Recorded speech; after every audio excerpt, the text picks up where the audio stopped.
Welcome, everyone. Welcome to Ascend at the Aspen Institute's webinar, From Parent Voice to Action, Centering Student Parents and Post-Secondary Education. My name is Marjorie Sims. I'm Managing Director at Ascend, and I am really honored to be able to facilitate this conversation today with our panelists. And I would love to welcome Alisha Small. She's a student parent at Montgomery College. Chealsea Zavala, she's a student parent at Long Beach City College.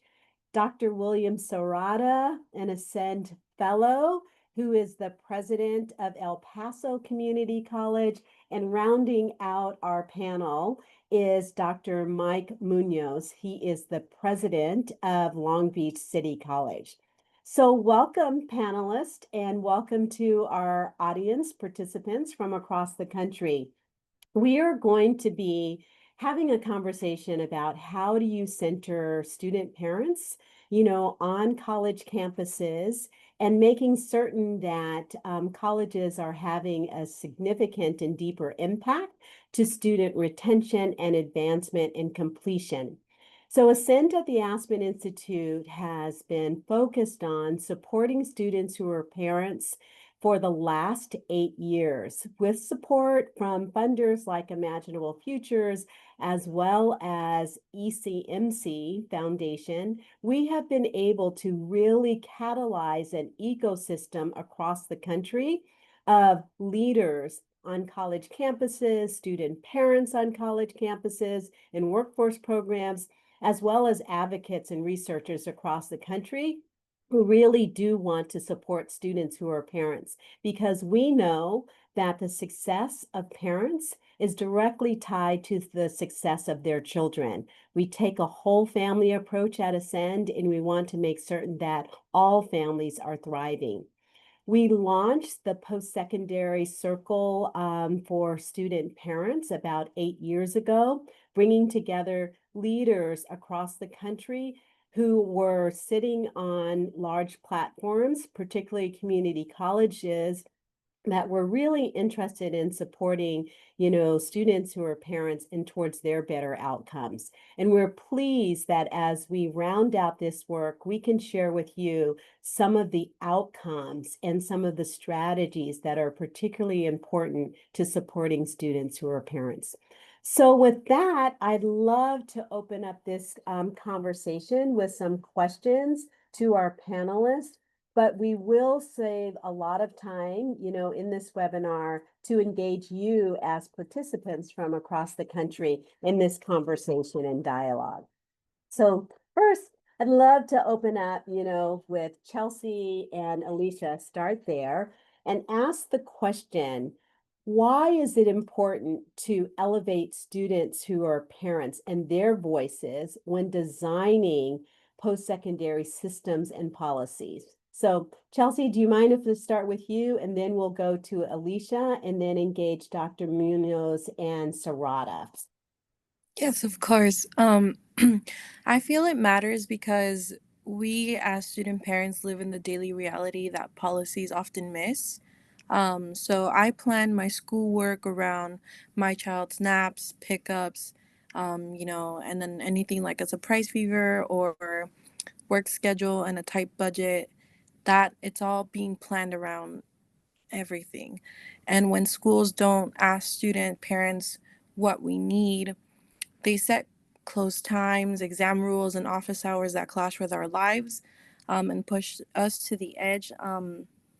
When we are included early, small fixes make a big difference. So listening to us isn't special treatment, it's just a good design for the students you already have. And the benefits spread to commuters, working students, and anyone caring for families. So the whole campus becomes more welcoming and more successful. Wonderful. Thank you so much. That's really important to go to the recommendations and voices of those that are really most knowledgeable about what works for them. So thank you for that. Alisha, what recommendations would you have, and why is it important to center student parent voices?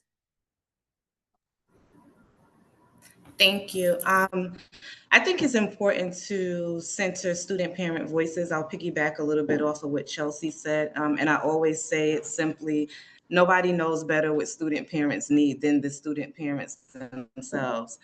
And I think some of the time, the individuals who sit on the boards or who make or higher level leadership that make the decisions on the policies that affect student parents, sometimes they are very far removed from the lived experience of the actual student parent. So um, they can only relate up into a certain point. And I think that that's very important with understanding exactly who you serve. And with understanding exactly who you serve, you'll understand, just like as Chealsea said, the different types of family dynamics that student parents have. You'll understand that the typical student is not the child that's just graduating out of high school with lack of life experiences, no responsibilities. The normal student looks like maybe a 36-year-old single mom going back to school to get her degree or in a non-credit program to get her certification, and she's juggling all of these titles. And then I think when institutions can understand that, they can understand how important it is to have a student voice at the table helping to make these decisions and shape what that life looks like on campus. Wonderful. Thank you, Alicia. And so important. You're raising up the importance of understanding the demographics of your student population to ensure that you really are designing programs and policies that support the needs of all students. So thank you for that. Dr. Muñoz, Long Beach City College has risen very quickly to be a national leader in this space. Tell us why you have, made these types of investments in listening to the voices of student parents. Thank you. And first of all, I just want to acknowledge both Chealsea and Alisha. Great job. I'm really excited to be able to share this webinar with you, and thank Ascend for inviting me. I think I want to just expand on Alisha and Chealsea's thoughts, right? It really is about centering the student voice and the student experience. Back in 2018, when I first arrived at Long Beach City College, you could walk the halls and there was literally signs that had a clip art of a child in a stroller with a line through it. I mean, that's how unwelcoming we used to be at LBCC. We actually had an administrative procedure that said Wow. no children were allowed on campus. And so that didn't sit well with me because, like Alisha and Chealsea, I was a student parent when I was in community college. I was a single dad raising an 18-month-old child, and I actually transferred to UC Irvine, lived in family housing. So I really understood that student experience. And so I knew we had to do something different and be better. And so I think what we were able to do is we engaged with a research project at UCLA and USC and listen to student voices, because it didn't make sense for me to go up in front of everybody as a new administrator and say, this is wrong, these policies are wrong. We needed to really let the student experience drive the leadership change theory on our campus. And so with that, we were able to bring the student voices through focus groups, interviews, surveys that really told a story that we needed to do better. And so, research and data is only as good as what you do with it. And so we took that research and those recommendations and we put them into action. And, like you said, we've been able to rise rather quickly over the last 5 or 6 years to go from a place that was really not affirming or welcoming for student parents to now what I believe is one of the best colleges in the nation for student parents. And I'll pause there because, I can get into details about some of the strategies we've implemented, but hopefully that sets up some of the framing for us. That's really perfect. And I really appreciate that you are such a strong example of what leadership looks like in these spaces and the transformations that are possible when you have strong leadership. And speaking of strong leaders, I'm going to ask Dr. Serrata to join in this conversation because Dr. Serrata, you have been leading your college for a number of years and have been doing this. So I know you have a lot of experience and expertise that you'd like to lend and share into this conversation. So please join in. Thank you. What an honor to be with all of you today, in particular, Dr. Muñoz, who's a good colleague and friend, as well as Ms. Small and Ms. Zavala. I'm just thrilled to have student parents in this conversation with us. Dr. Muñoz and I have a similar background. I was the child of a student parent, 50 plus years ago. And at that time, our institutions were nowhere near ready for student parents. I think it's really important, and it leads, or it lends itself to the larger strategy of what we're trying to do in El Paso, in Texas, in higher ed in general. We're really looking at, there's over 40 million, about 42 million Americans that have credits and no credential.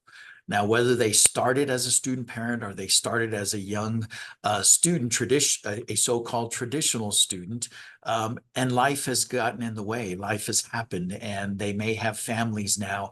And that just makes it so obvious to me that we've really got to shift our attention to looking at the adult learner, our student parents. There's over 5.2 million adults in Texas with credits and no credential. In order to meet the higher education attainment levels that we wish to meet. Carnevale from Georgetown University has said that 72% of all jobs by 2031 are going to require some post-secondary education or training. Right now, we only have about 53% of high school graduates in Texas that immediately start college. And so we really have to figure out a better way to recruit students as they become adults, as they become parents, as they have families, or as they're coming into us with families. We need to make sure that we're providing our students with every mechanism to be successful. And part of that is recognizing that many of our students are parents, and then they have more responsibilities than just going to school and picking up a credential. So I think that all institutions of higher ed will start to learn from what Aspen Ascend is doing and move this forward. And I'm excited to be a part of it. Wonderful. Thank you, President Serrata.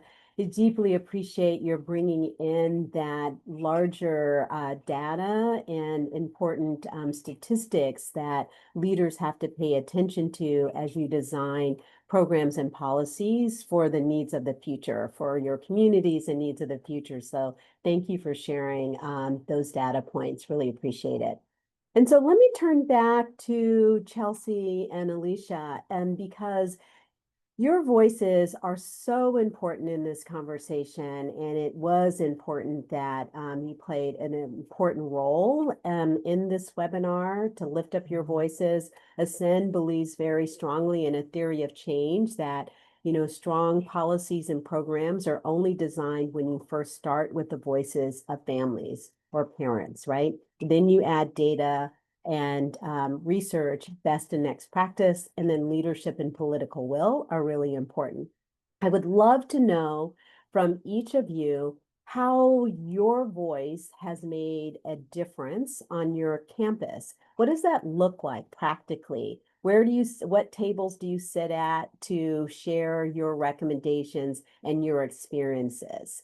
What does that look like, Chealsea, at Long Beach City College? Who do you engage with? Who do you talk to? Who do you share your recommendations and experiences with? And then we'll turn to Alisha. So I actually go to Los Angeles Valley College. I'm so sorry. I'm sorry. It's okay. I feel like ever since I started working at the Family Resource Center and working closely to Monica, who also works for Associated Student Union, it really gave me that opportunity to branch out my voice. So I actually ran for Associated Student Union, and I'm now a commissioner at LAVC. I'm the commissioner of Student Life, and it gives me more flexibility and more of an openness to really create these events that also include families. So now, while I'm planning events for the whole school and not only thinking about students, I'm thinking, okay, how can I make this family friendly?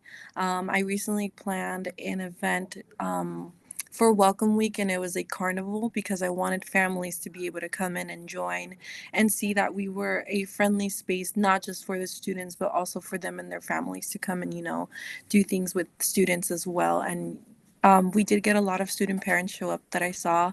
I'm not sure if my son got to come and play in the carnival. So I feel like that's honestly a very big step for me, because now there is somebody in the school that's trying to branch out these events and like ideas that accommodate not just students but student parents, and make them feel more welcome and give them more of a community for them to participate in.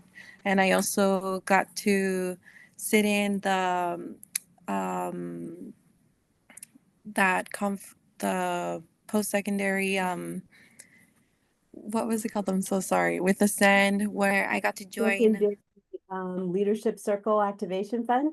Yes, exactly. I got to sit in that, and Dr. Negrete, Monica, and everyone on the team, really made me feel like my voice mattered, and let me participate as much as I can in it to bring in my ideas and my thoughts as well. So it's been honestly great being able to really put my voice into everything that I've been doing lately, not just at the Family Resource Center, but at my school in general. Oh, wonderful. And you'll have to give my apologies to everyone at Los Angeles Valley College. It's I was kidding okay. you at another place, but all good campuses, right? Yes, yes. So, Alisha, share with us how you sit at the table to share your recommendations and experiences as a student parent.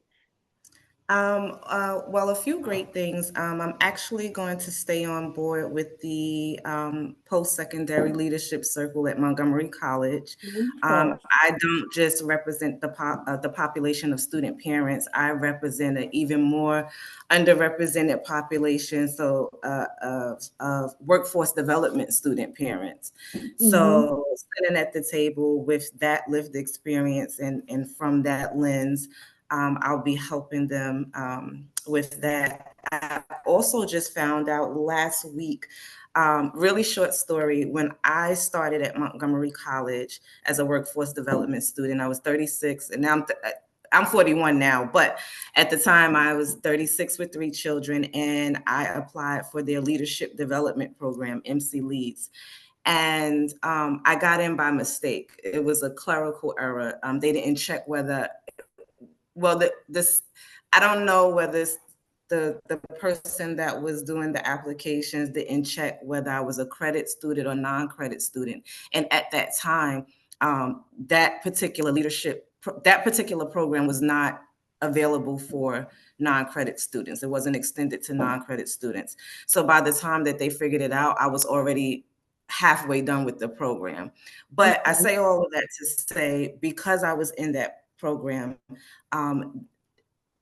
I had an unheard of experience, not just as for a student parent at 36 with 3 children, but a non-credit student parent. I went on from that program to do amazing things, have amazing mentors, and that's actually why I'm sitting here today. And I just found out last week that I was the first non-credit student in that program on the Tacoma Park Silver Spring campus. I can't say for the other campuses as of yet, but I was the first.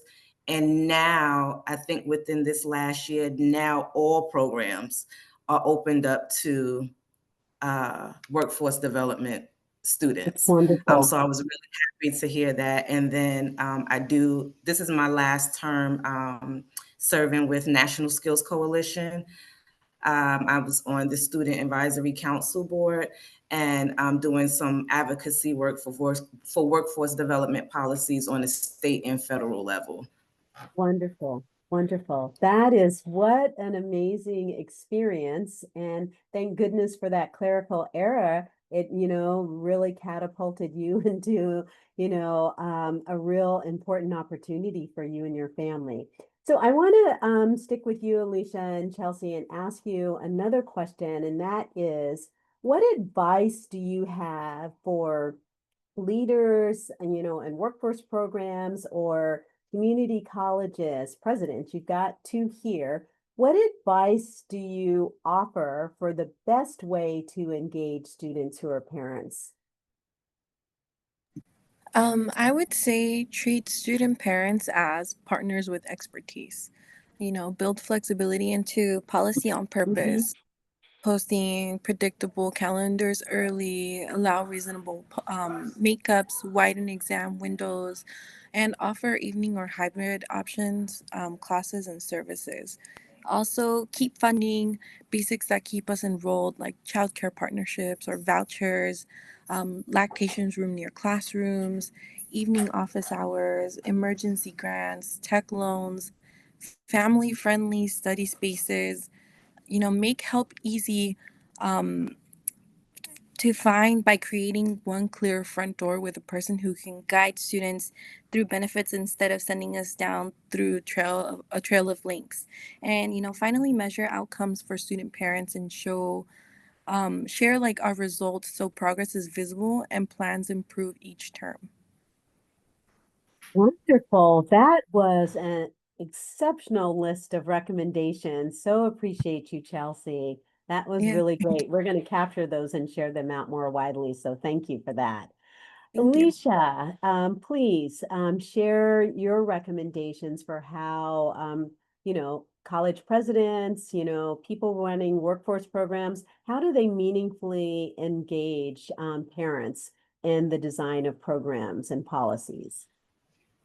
Yes, I thought about this question and why I have so many. I think for time's sake, I'll just say that I'll piggyback off of what Chelsea said about designing the programs and what type of funding is available to make the college experience itself so much easier, especially with all that we have going on in our lives. But I'll go back to what I said originally, and that's truly understanding who it is that you serve. When you understand who it is that you serve, you can pair the data that you have with just building genuine relationship with students, because there are some things that are going on in family dynamics that are happening with student parents that you just may not find out through data, which looks Mhm. like you may have a student parent that has a child with a disability, and they may be having a hard time, with the school system. Or you may have a student parent that may be going through a divorce or domestic violence. These are real life things that are going on while students are trying to get their degrees and certifications. And then lastly, with understanding who you serve, understand that these individuals, these student parents, they value their education. They work hard. They are getting their education while raising children, having spouses, going through all of these things. So what does that mean? They're resilient, they're hardworking, they're determined. And I feel like that should be incentivized, highly incentivized.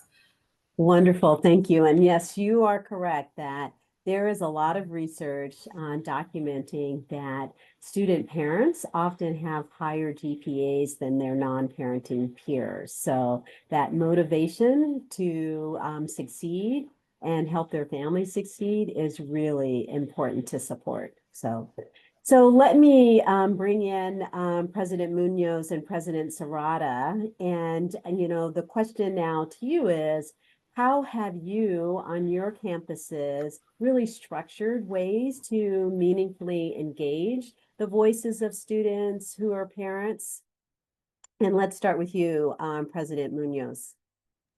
Thank you. So as I mentioned earlier, we started with that initial research project that really centered voice and experience to really inform our new strategy. And what really emerged from that, the very first recommendation was strong ways to have student identification. So in the past, it used to be like survey results suggest that 1 in 5 students are student parents, but that put the responsibility on the student to lean in and find the services. And I think Chelsea said it, the link trails, like, giving student breadcrumbs doesn't work in terms of how to find supports and services. So one of the things we did right out the gate is we implemented a pre-registration survey. So all colleges have a student information system. And so before students register for classes, as they're going in to register, we ask them basic questions. Are you a student with dependents? And if you answer yes, there's a decision for, are you a single parent? Because we want that information. Are you struggling with basic needs? Are you housing insecure?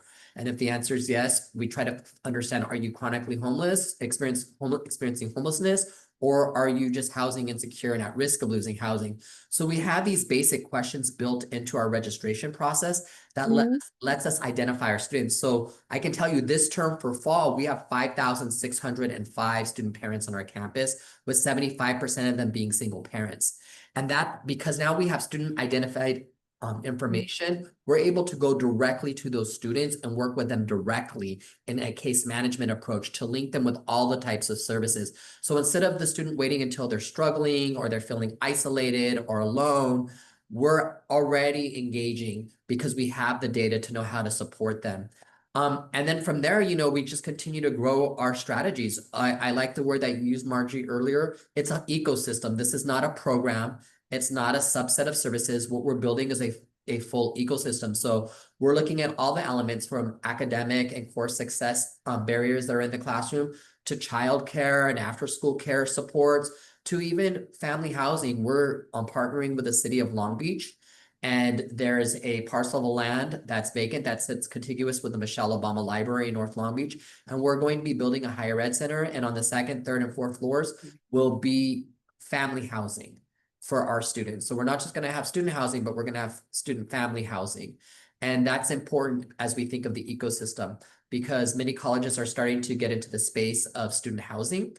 And much of that housing is being built in a way that only supports, and I use this word loosely, traditional students that don't have dependents. And so we had to make sure that we're building for both in our strategy. And so I'll pause there because I can go on and on about the strategies, but I wanted to say it really started with the student identification level first being the key to being able to unlock all the other strategies and building out that ecosystem. That data piece is so important, and one that Ascend advocates very strongly about, right? How do you know how many students are parents on your campus, right? And it's not easy to gather that data. Dr. Serrata, I know that you and your team have spent time thinking about this and working through that. Share how you think about centering students who are parents and gather data about their needs and interests and opportunities. No, thank you so much. And thrilled with the work that Dr. Muñoz and what the students are providing us as well, because it's so valuable. First, I want to acknowledge our PLCAF task force. They do a tremendous job. There's probably 20 members of the task force, Dr. Maya, our VP of Student Services, Ms. Rodriguez, Lucia Rodriguez, and so many different folks in between, including the Director of IR, Dr. Carol Kay, so that we can develop these kinds of surveys. And we have, and we're currently pulling in data on all of these respective students, the same as Dr. Muñoz, asking them during the enrollment period to provide us data, to provide us that information so that we can know. I think a couple of things. The good news is that legislatures and legislation is beginning to catch up with the good work of Ascend. They're starting to recognize that this is an issue that needs to be addressed. In Texas, this last session, there was 3 specific bills that were passed, you know, several different topics regarding parenting and pregnant students, which was really good, including protections, early registration access, when available, resources for those students. So now we have the legislature in Texas telling us you need to focus on. Now, thanks to Ascend, we were already focused on this, but it's good to see that the state is starting to catch up to the good work of Ascend, and I hope that this occurs nationally as well. We have a designated employee who acts as a liaison officer for the current incoming students who are parents or guardians. That is the assistant to the vice president of student enrollment services. So we have a one contact for these folks to reach out. They can help them navigate all of the different college from our perspective, resources. From a student parent's perspective, they could be barriers. And we want to make sure that we don't have that. And we're not looking at those kinds of things. Even on our syllabi, we've changed our syllabi and we've included under Title IX, you know, students who are pregnant or parenting should consult the parenting student liaison, give them the direct number. This is on every syllabus that the college hands out for every single class. We have a new student parent new student orientation. Hard for me to say, but that is something that we've developed as well, specifically tailored to students, parents. We want them to begin on the right foot with the tools that they need to be successful. Alisha is absolutely correct, and you were correct when you referenced data on how well these students do. They're very driven. These are students who understand the power of higher education. They want to get to the end as quickly as possible. They want to be able to be successful, provide the next level of attainment, which increases the quality of life for those respective families. And they also realize that they're role models to their children. And that's powerful. It's really powerful in helping them be successful. We have our new student orientation Teal Bash families. We do the same thing. I appreciate it, the carnival, because we do very similar things because we understand that that's going to bring families onto campus. The NSO Teal Bash, teal is one of our colors. So the Teal Bash that we had this fall was the largest that we've had. It was the 3rd annual, and we'll continue to expand these programs to ensure the success of all students, but particularly student parents. Wonderful. And so you have received some national media attention for the work that you've done at El Paso Community College. So I'm really curious about, you know, what that was like to get that level of recognition. And I'm going to ask you the same, Dr. Muñoz, in a second, because you also recently won an award. And so I'm curious, President Serrata, you know, what was, you know, that like to be kind of on a national stage being recognized? You know, anytime the college receives recognition is wonderful. You know, I tell folks when I'm fortunate to be invited to meetings, state and nationally, you need to come to El Paso. We're portrayed in the news in a certain aspect. And if anyone were to come and visit, it's nothing like what you see on the news. It's a wonderful, safe community. It is a large city. We're the 24th largest city in America. We don't think of El Paso as that large. It's a large city with a small town feel. It is a wonderful community. I'm very pleased raising my 2 boys with my wife here in this community. And any time that we can receive national recognition, it's a blessing because it portrays our community in a different light. And we're certainly thrilled with that. And we're excited about that opportunity. I'll share, and much of this was based on the attention that we've received from Aspen, whether it's being an Aspen Prize finalist, whether it's being in the good work that Ascend has provided. But a few years back, I received a cryptic email with regards to, you know, we've learned about your college. We'd like to talk to you. I thought it was a fishing expedition, but I decided to reach out. You know, 3 weeks later, we had $30 million wired to us from Mackenzie Scott based on the good work that we've done. And part of what we've done and try to use those resources for, we set a permanent scholarship fund for students, but the board in their wisdom also set aside emergency funding for students to tackle the exact same things that Chealsea and Alisha were focused on, whether it's childcare, whether it's transportation, it might be food, but we have an emergency fund that's available to students so that we can provide them with those resources that they need. And we're using the money that is generated based on that $30 million that we were fortunate to be gifted, and we're providing scholarships as well as resources to help students be successful. Wonderful. Thank you for sharing that, and congratulations on that deep recognition and support for your important work. And so President Muñoz, Long Beach City College last week received a statewide award from the California Alliance for Student Parent Success on your implementation award. So I was there, you know, when your team, you know, learned that news, and it was really, really exciting. I wonder how that's been, you know, received across your campus. And then also layer on, I know that California also has passed, you know, specific pieces of legislation in support of students or parents. How has that, you know, influenced the work that you're doing? Thank you. Both great questions. So yes, Long Beach City College is really elated to have received that recognition. I think it's a real validation for the team. So Dr. Cristina Barrios and the entire CalWorks, CARE, EOPS, as well as Basic Needs Office that have all been working in this ecosystem approach to uplift and support our student parents. And so just a big shout out to the team. But I think what it really communicates is a deeper message to the campus that we are moving in the right direction. Mhm. And the reason why I say that in this moment when federal resources are being pulled back and there's so much happening to our budgets institutionally, we have to make very difficult decisions, right? Financial decisions of what do we sustain and what do we have to maybe adjust given our current economic realities.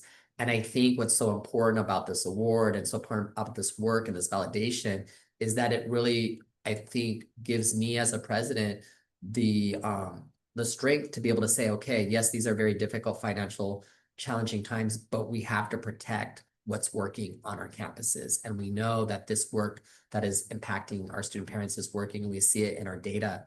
I'll just give you some quick data. We had year over year, so from 24 to 25, we had a 6% increase in course success for student parents. And so the increase in course success rates for student parents is improving at a rate higher than the rest of the campus population. Congratulations. That we're making because of the ecosystem that we're building. So we have to really stay the course.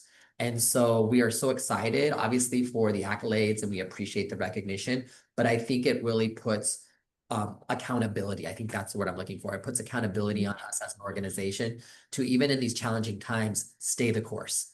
And so I'm really excited about that. And then in terms about the California landscape, yes, I think the state mandating priority registration for student parents really is, I think, an important piece. But I don't think it's enough. I don't think it just stops there. I think that's a good starting point, but we have to continue to advocate. I think Alisha mentioned, like, we also need to be thinking about after school care. So for example, one of the things we did at Long Beach City College is we partnered with the Boys and Girls Club, and we have a Boys and Girls Club on campus here at LBCC. We have about 150 children enrolled every day from 2 p.m. to 8 p.m. And it's free for our student parents. And what's beautiful about it, a lot of childcare programs are structured that you have to go 5 days a week because of the funding. And so our students were very clear. They don't always need 5 days a week. They might need drop-in services structured, whether you need it 5 days a week or you need those services 2 to 3 times a week. We provide that flexibility, and our students are being able to get that kind of support. So I think, the work that we're doing, we know it's having an impact. We're seeing it in our data. And then the last data point I'll share that I think is really important is that, yes, I care deeply about the academic metrics and the completion rates and degree rates, and all those things matter. But mattering and belonging also matters. And I think we've seen sharp increases where just a short 2-3 years ago, our mattering and belonging rate was about 49%, and right now it's at 92%. And to go from 49% to 92% in 3 years is pretty transformational. And I think it's because of this work that we're doing, and it starts with our student parents. Congratulations on that. That is so impressive. And you're right. Mattering and belonging are often tied to completion, right? Yes. If you're seen and supported, absolutely. So thank you for that. I'm going to turn to some questions that we've come in from the audience. And this very first one is, I am curious about the parent specific orientation. So that parent orientations were mentioned. A challenge for student parents is attending in-person events. These types are preferred, but online does offer the flexibility that many parents need. What would that orientation look like to effectively engage parents? So what would an online orientation look like to really engage parents? So we did, thank you, Marjorie. I'll jump in. So during the pandemic, all of our services were online. So, I mean, we were doing services, orientations online, things of that nature. So a couple of things that I'd reference. So We have to make sure that our new student orientations obviously are going to be catering to the same kinds of things that Alisha and Chealsea mentioned, that there are times that our students can attend. So if they need to be in the evening, we're going to hold them in the evening. If they need to be on the weekend, we're going to hold them on the weekend. And so we need to make sure the data is kind of overwhelming that in-person orientations are much more powerful than online. And so we'll offer it online, but we'd rather have it in person. And we invite the parents to bring their children. I mean, that's part of it. It's not, you can't bring your children. And so we have engaging, fun children's activities that are held next door to the new student parent, the orientation for student parents. So they're right next to them. Their kids can be there. They're safe. They know that. And so that's part of what we're trying to do is again, bring the kids with you. We understand you have children, and the orientation essentially becomes a family orientation. I think that that's really important for us to help these individuals be successful. Wonderful, thank you. President Muñoz, anything to add? Yes, I totally agree with Dr. Serrata. I think it has to be a mix of modalities.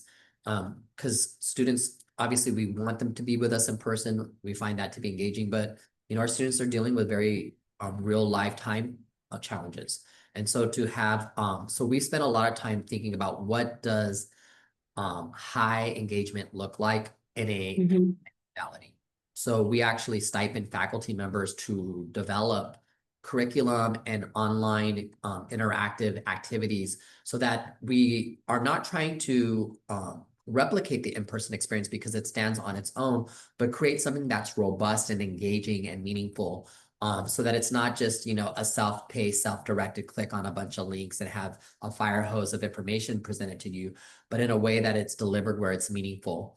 So that is something that we've been working on through one of our HSI Title V grants that's focusing on adult learners.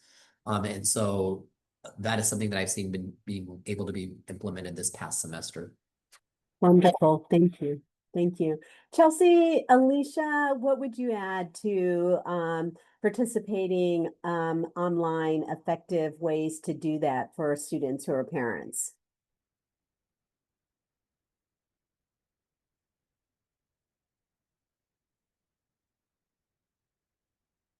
Alisha, are you talking? I think you may be muted. No, I didn't know. I didn't know if Chealsea wanted to go. I was trying to wait. Effective ways. I think just thinking about my personal experience when I went to Montgomery College, this was during the pandemic. So my children were still being homeschooled. So the question that was posed, I was thinking about that and how important that is for some student parents, especially going in the time that I went. My kids were still homeschooled, so I needed that virtual piece. They were in school at home during the day. Not only did I need the virtual piece, I needed it in the evenings. So creating an experience where you do have those two different modalities that help student parents with certain situations going on, but then also the time frame, right? We have parents that may work a 9 to 5. They may have smaller, depending on the age of the children, they may have children that are in preschool or maybe not in school yet. So they may need different times of day. So virtually, and then also having the different times to be able to fit the parents' schedules. Wonderful, wonderful. Chealsea, anything to add here? I can't agree more with Alisha. I think time frame is definitely a big factor. I mean, I can't attend classes in person, or I stick to mostly asynchronous because, apart from being a single parent, I also work. I also have, other things to attend to. I mean, I'm at work right now. This is the Family Resource Center.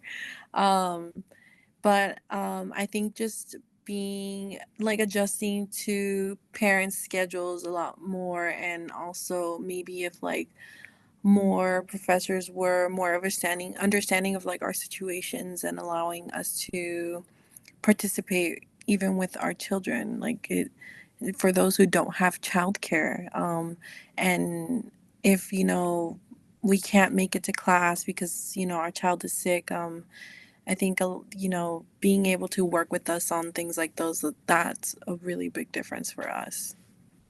Thank you for that. Really helpful. Appreciate it. And appreciate the question. And there's another question here in the chat right now.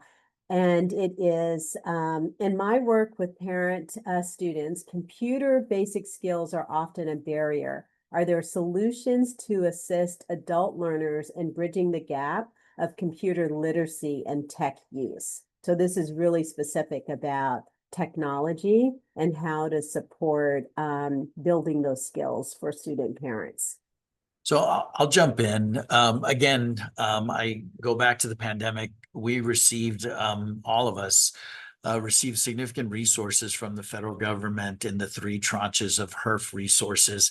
And part of that was purchasing lots of different equipment that we lend out to students for the entire semester. So the first thing is we have the equipment that we can provide to students should they need that, whether they're parents or not. The second thing is the college also has, we've seen a real blending of continuing education as well as credit, or non-credit with credit. The state facilitated this through the passage of a bill that was a performance-based bill. So non-credit coursework or credentials receive credit now from the state, or receive financial support from the state. Part of our non-credit programming is, computer usage and teaching students the basics about that. And so we have those available on the non-credit side. So we're doing a much better job now of helping students that are coming in on credit that need the equipment. We provide the equipment, including hotspots, because many of our students don't have internet services at home, and these hotspots will allow that. And then we also have on the non-credit side basic computing courses that can help students go through that.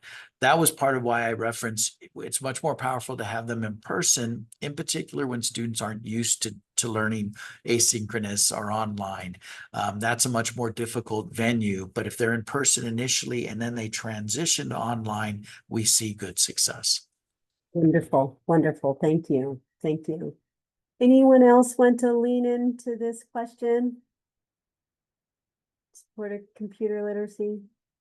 Well, that was really helpful. I want to go back to what it really takes to do this work as an ecosystem, right? Partnerships are really important and collaborations are really important. So I am very interested, President Muñoz, President Serrata, Alisha, and Chealsea, who are your real important collaborators when you're thinking about, creating this ecosystem to support students who are parents? Who are those collaborators? Who are your partners? Who are your peers, Alisha and Chealsea, when you're thinking about mobilizing other students who are parents? So welcome, Dr. Muñoz, for you to go first. So thank you. It's a great question, and you're right. In an ecosystem, it can't just be all at the institution, right? It has to be with strong partnerships. So at Long Beach City College, one of our key partners is Raise the Bar Foundation. They have They're amazing. Can't express what a godsend they've been for us. I'll share really quickly without going into details. Coming out of the pandemic, we had a lot of HERF dollars, and so we were doing a lot of student housing placement with students who were struggling with housing. And so I went to one of the homes and I met a group of students, and this young lady was showing me her room, and we were talking, and I said, oh, well, this is amazing. She's like, yeah. She's like, but I have to move out next month. And I said, well, why? You just got here and you just got settled. She's like, I'm pregnant. And that hit me because I didn't think about, well, what does that mean for our house students who are living in these housing placements that we were supporting them with? And so I realized we had no options for our students who had dependents or that were, pregnant. And so I reached out to Raise the Bar, and they instantly came in and said, let's be a thought partner in building out the ecosystem to support student parents who are dealing with housing insecurity.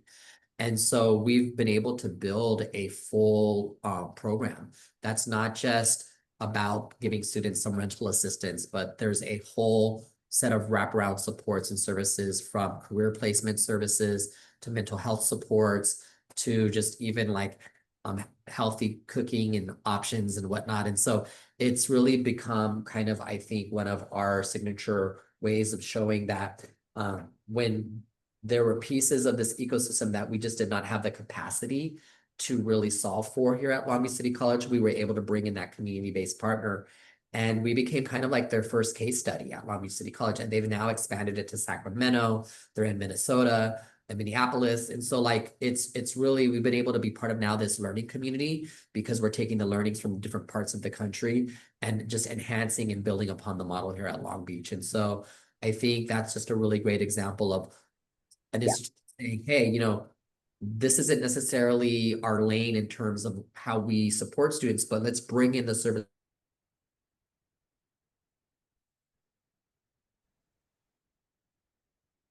Thank you so much, President Muñoz. That was really helpful. And yes, Raise the Bar has been an important partner to many across the country and always sharing their learnings and their data and their research. So appreciate their strategies and resources. So Dr. Serrata, anything that you would like to add here in terms of your collaborators or partners that are important for supporting students or parents? So absolutely. I mean, we realize that we can't provide all the services that our student parents need, but we can partner with community organizations and we can advocate for these students. And that's part of what we need to do. We partner with the United Way. We host social services navigators 1 day a week at each of the respective campuses to meet with students, to meet with our faculty and staff, to help them navigate social services information and requirements to fill out applications for basic needs. We're partnering with Texas Tech and their Department of OBGYN. We're partnering with Help Me Grow El Paso, expand food and nutrition education program from Texas A&M AgriLife. We're partnering with Workforce Solutions, Borderplex. So we're going to partner with everyone that's going to help our students be successful. And you know, we realize we don't have the resources or the expertise in some of these areas, but we can partner with organizations throughout our community. And then Ascend always points us in a good direction as well and provides partnerships that we didn't even realize were available to us. And I think that that's a big part of what we have to do is understand that our students have these needs. While we may not be able to provide, we can find someone that can. And again, ensuring their success. That is really important. At Ascend, we believe in, you know, really radical collaboration on behalf of families. That's really important. So Chealsea and Alisha, I'm really curious, who do you see as important partners as you have, you know, become leaders as student parents, you know, on your campuses, and now you're on a national platform talking about, you know, supporting students or parents? Who are your you know, collaborators or partners, peers? Chealsea, would you like to go first? Yeah, of course. So a couple of not only mine, but like the Family Resource Center's partners that I know of. One, of course, Ascend. I have Raised the Bar is another one, and we also have Good Plus Foundation, which are one of our biggest collaborators. You know, they provide us with all the diapers that you see here. They provide us with shoes, backpacks, school supplies, wipes, etc. They provide us with so many things. I know some of these collaborators also provide us with gift cards that we give to our students who are in need. We also have partners here on campus like the Basic Needs Center, EOPS, that we collaborate with as well, CalWorks. My big collaborators for me personally would be my counselors, my peers, Monica, Dr. Negrete, and counselors from the EOPS office from Basic Needs as well. These are some of our biggest collaborators, and I feel like collaboration is what turns ideas into wins. So these are very, very important, and this is how we improve as a team. Wonderful. Wonderful. That's really, really helpful. Alisha, who are your important partners and collaborators? Okay, I'm off mute now. Yes, and also just to, I love what Dr. Serrata said about community partnerships and making sure, I see this as a rising trend with higher education institutions really being concerned about meeting the needs of student parents and trying to provide resources for as many as, to break down as many barriers that they can that could be negatively impacting them completing their programs. One of the things that I'm actually working on trying to bring to Montgomery College is reaching out to my own network. I have a friend of mine who is a small business owner. I'm originally from Brooklyn, New York. You may hear it in my accent, but she is a doula, and she has a monthly paternity pantry. She's now moved to Baltimore. And I was interested in her, even if it's just for one time, bringing the maternity pantry to Montgomery College so that student parents with small children or student parents that are currently pregnant or are going to have newborns, during her maternity pantries, they give out Pampers, coats, snowsuits, clothes. It's like a whole experience for new mothers or soon to be mothers. So I'm looking, I've planted that seed, and hopefully, even if it's for one time, I can bring that experience to Montgomery College. Wonderful. Thank you so much. And we have a last question here. We're about to close shortly, but this is a real serious question that has been placed in the Q&A. And I would love for Dr. Serrata and Dr. Muñoz to give some thought to this. And what this question is really centering on is, how do you, on a campus that may be under scrutiny and living within anti-DEI legislation that has little capacity currently to support, parenting students, what might you do if you are a small group of individuals who begin to support students who are parents? What might be possible? So I'll jump in. We've been living in Texas. The Senate Bill 17, which is known as an anti-DEI bill, was passed in Texas in 2023. And so we continue to move forward and continue to do the work that's important. At the same time that Senate Bill 17 was passed, House Bill 8 was passed, which was an outcomes-based funding model for community colleges. 100% of our funding is now based on outcomes. And it was passed unanimously in both chambers of the state, because we use language like academically disadvantaged, economically disadvantaged, adult learners. Now we've incorporated first generation. I mean, there's ways to reach students, and at community colleges, we're open admissions, very proud to be open admissions with high expectations for the students that we serve. And so I wouldn't let that be a barrier, or let that influence your frame of thought when trying to help adult student parents. We're trying to help all student parents, not just student parents of color. We're trying to help all student parents be successful, and they all need us to be successful. So I would really focus on that particular area, and language is important. And you can find ways to reach the population you're trying to reach and be strategic with the language that you use. Wonderful. Thank you. Thank you. Excellent. Excellent. Dr. Muñoz, anything to add here? No, I think Dr. Serrata really did a good job of kind of sharing what we can do. I would just offer an additional reflection. I think I always tell folks, don't let perfect be the enemy of the good. And so we all have a certain amount of agency, regardless of where we sit organizationally in the org structure. And so whether it's a small group of individuals working out of a specific department and being conscious about having you know, whether it's the slowest form of a student club, right? Say, hey, I'm going to advise a student club that creates opportunities and really capitalize on students' agency. Or it's working with special programs that align and support and intersect and support student parents. There's, I think, always opportunities. You know, not every place is going to have the same conditions as Long Beach City College, right? And so you have to meet institutions where they're at. But I definitely would tell folks that there's always opportunity to engage and improve the student experience, regardless of where we sit in the organizational structure.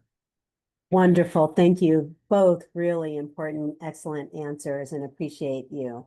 So I would love to close on the voices of Alisha and Chealsea and just share what gives you hope as you think about this work and supporting students or parents. Chealsea, what gives you hope?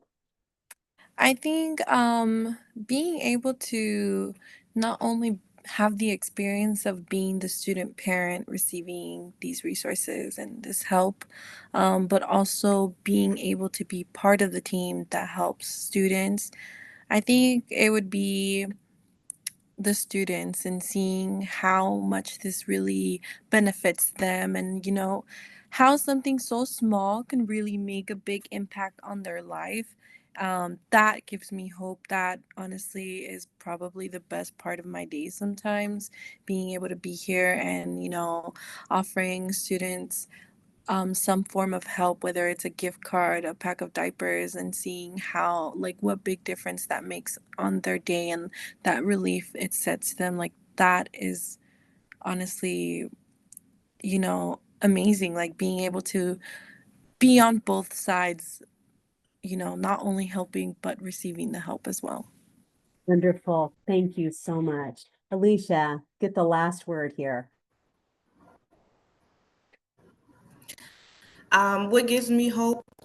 This platform, Ascend, Dr. Muñoz, Chealsea, Dr. Serrata, this all gives me hope. As I said before, I'm 41, so my journey started when there was no such thing as a student parent, and student resources and all the things that are rapidly happening to support student parents. I come from 2 generations of student parents. My mom is 73, and she was a student parent from 16 until she had me at 33.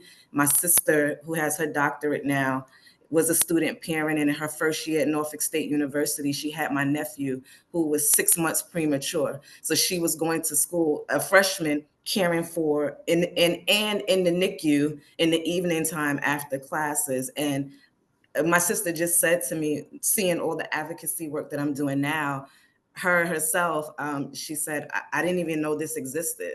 And she turned 50 this year. So I find hope in just, and I'm proud to be amongst organizations and individuals that really care about the outcomes of student parents. And it's happening at a rapid pace.